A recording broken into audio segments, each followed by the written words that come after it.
is hard to carry after dark.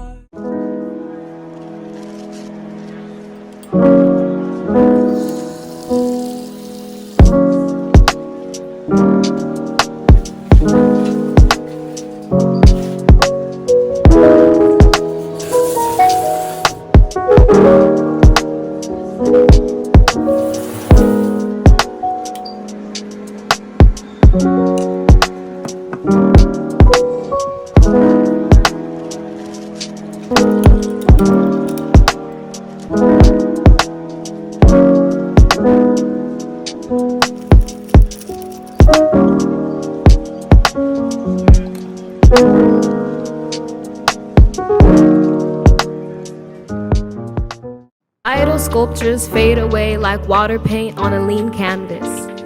The mixture of colors makes me anxious, but I swear, I know what pure grace is. We live in a world where the mindset is money. You kill bees, but ask for honey now. Why would you kill what has the power to create and sustain? I notice we love to complain about pain, but no one mentions the thrill in the gain. The belly of the beast is no stranger to scars. Holds an undeniable hunger, and sometimes I question why the only way to feed the beast is fight violence with more violence. Enticing fire to seek prey and annihilate, cause chaos but expect silence. Forced compliance, half these people ain't never felt the purest ray of sunshine. A natural remedy for the blues, making poetry exist from soil. Showing me a glimpse every morning, nothing but green, animals roaming free, our air is clean. We don't fear the spirited flames of fire. We learn how to move with the grace of water. Maybe start swimming a little stronger. There's no need to tread the surface. You allow your body to move with the current. There's no bullets devouring the skin of any living being. Guns loaded, cigarette smoking, finger on the trigger. Angry boy sees daddy with gun, learns to shoot. Daddy says, get the job done, waters the bullet with tears and grows a man out of that gun. Bullets for blood, angry man bleeds a lot. Became embodiment of gun, positioned around every corner like a shy shadow. Only seeking to be seen when the deterioration stops manifesting. This skin is still alive, but not for long. This world managed to teach guns how to sing our song, and my song is fading. And I think the reason humanity is failing is you're a fool to think you'll prosper if you aren't a product of pollution and slaughter. They cut down trees to make buildings, build stores to sell trees, identify ocean as wasteland, dumping their truth for safekeeping, hoping the current will take it deep enough to never resurface. Built an army, labeled it factory, told the soldiers they're fighting for salary. This is how they get away with legalized slavery. Grooming human beings into machines, giving them survival of the fittest mentality, mastering the art of rapid strategy. An international game of Russian roulette, a death duet. Shoot the last man standing, a masterpiece, a sculpture of what's left of society.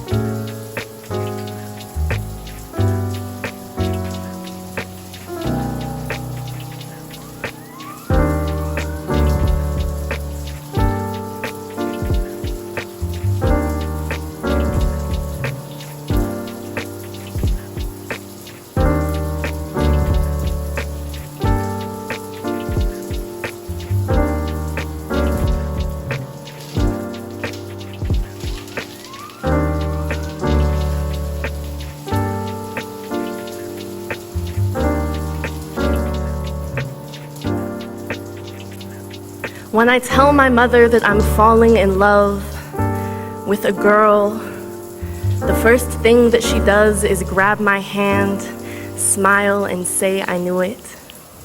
And I laugh. The second thing she says is, don't tell your father, he might have another heart attack, and I don't laugh. Instead, I teach myself to fear my own body, turn my emotions to riddles, and unlearn what it means to know myself.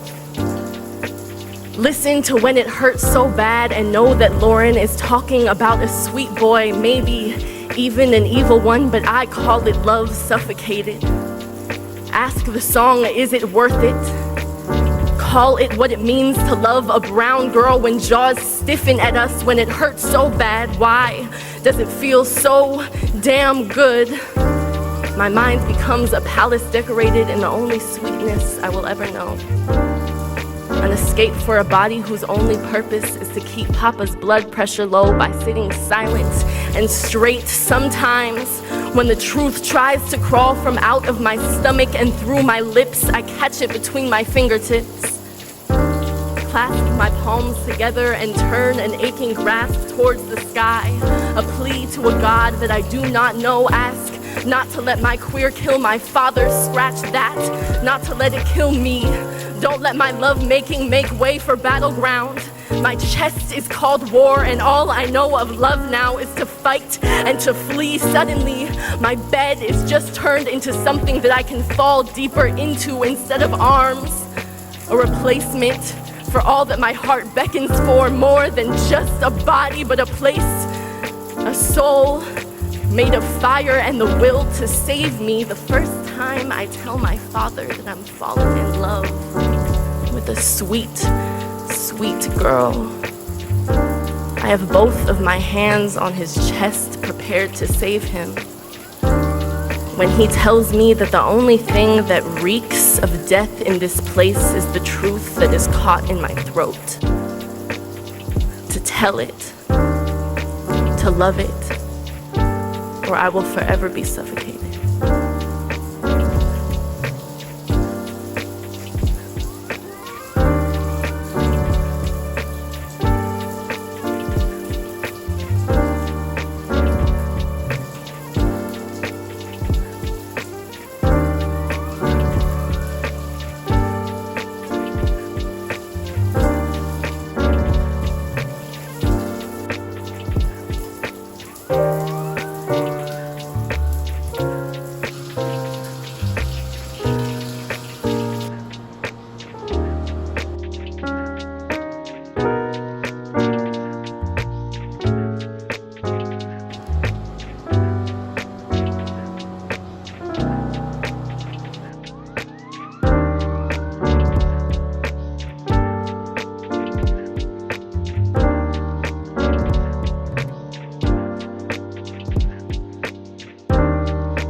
They ask me what I know about King, and I tell them that my tongue is an ancestral heirloom passed down to me by the black woman who made it possible for me to speak.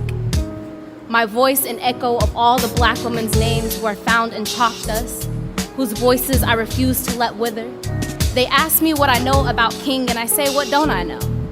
And what do you know of Coretta?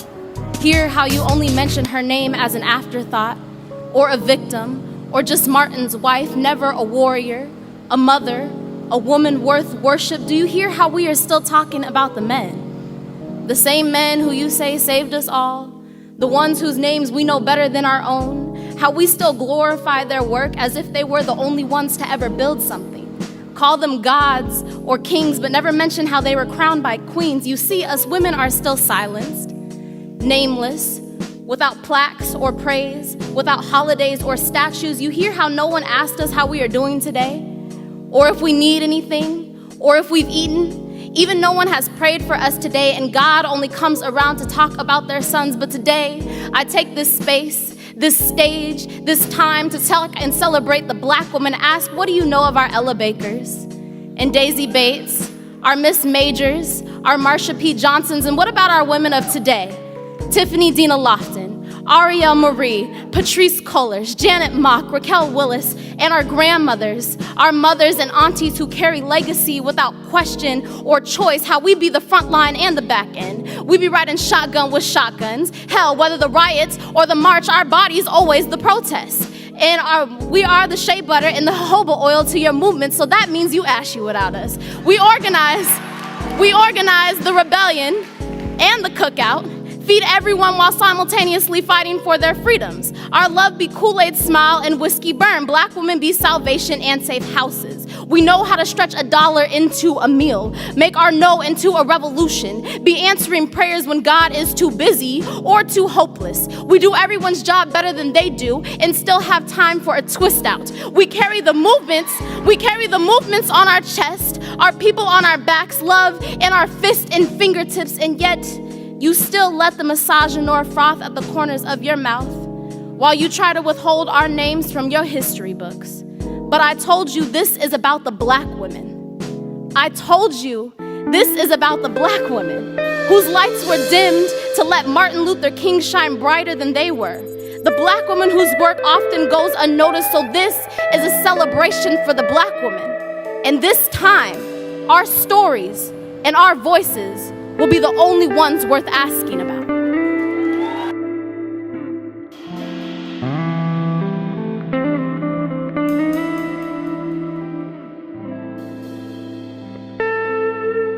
When I turn 7 and I understand that this world don't love the way that I love, and I begin to taste all the damn hate in the air, I decide that I will only briefly let my crushes turn my cheeks hot before I lower each fantasy beneath a new patch of soil. Sing a song full of goodbyes before giving painful permissions to the tree roots to stifle the lust, the joy, the I want to kiss yous. Haven't I asked those tree roots to grow wild and merciless around those crushes, this forbidden? This is the only thing I know true to myself, but still, to soak the dirt with their blood and let beetles be their neighbors like never to be spoken of again. But years later, I guess